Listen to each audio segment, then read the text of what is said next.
25 জানুয়ারির ভোরে ফিলিপাইনের দক্ষিণাঞ্চলের মাগুই ইন্দানাও দেল সুর এলাকায় হঠাৎ করে আতঙ্ক ছড়িয়ে পড়ে। রাস্তায় তখন স্বাভাবিক চলাচল, গাড়ি চলছে, মানুষও আছে।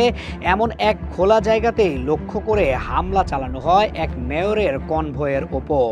মুহূর্তের মধ্যে বিস্ফোরণের শব্দ, গুলির আওয়াজ আর চারদিকে ছুটোছুটি। ঘটনাটা এত দ্রুত ঘটে যে কেউ ঠিক বুঝে ওঠার আগেই পুরো এলাকা কেঁপে ওঠে। এই হামলার পরপরই সামাজিক যোগাযোগ মাধ্যমে ছড়িয়ে পড়ে একাধিক ভিডিও, আর সেখানেই দেখা যায় ভয় ধরানোর দৃশ্যটা আরও পরিষ্কারভাবে। ভিডিও ফুটেজে দেখা যায় একটি সাদা ভ্যান থেকে দুজন সশস্ত্র ব্যক্তি নেমে আসে। একজনের হাতে আরপিজি লঞ্চার, অন্যজনের হাতে ভারী অস্ত্র। কয়েক সেকেন্ডের মধ্যেই তারা রাস্তার পাশে দাঁড়িয়ে থাকা একটি কালো টয়োটা গাড়িকে নিশানা করে আরপিজি ছুড়ে মারে। সবচেয়ে শিউরে ওঠার মতো অংশটা হলো রকেটটা নিখুঁতভাবে মেয়রের গাড়িতেই আঘাত হানে।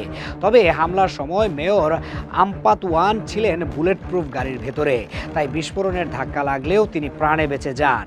কিন্তু কনভয়ের নিরাপত্তা বহরের আরেকটি পিকআপ গাড়িতে গুলি চালানো হলে নিরাপত্তা দলের 2 সদস্য আহত হন।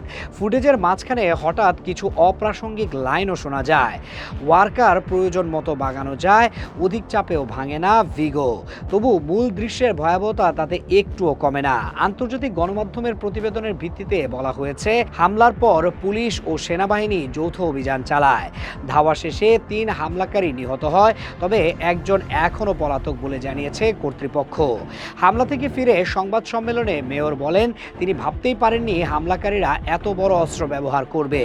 আরপিজি সাধারণ অপরাধীদের অস্ত্র নয়, এটা ছিল পেশাদার হামলা। পুলিশও প্রাথমিকভাবে মনে করছে স্থানীয় রাজনৈতিক বিরোধ আর প্রতিশোধমূলক সহিংসতা থেকে এই হামলা হতে পারে। তদন্তকারীরা এখন হামলাকারীদের অস্ত্রের উৎস এবং পেছনে কারা মদত দিয়েছে তা খুঁজে বের করার চেষ্টা করছে।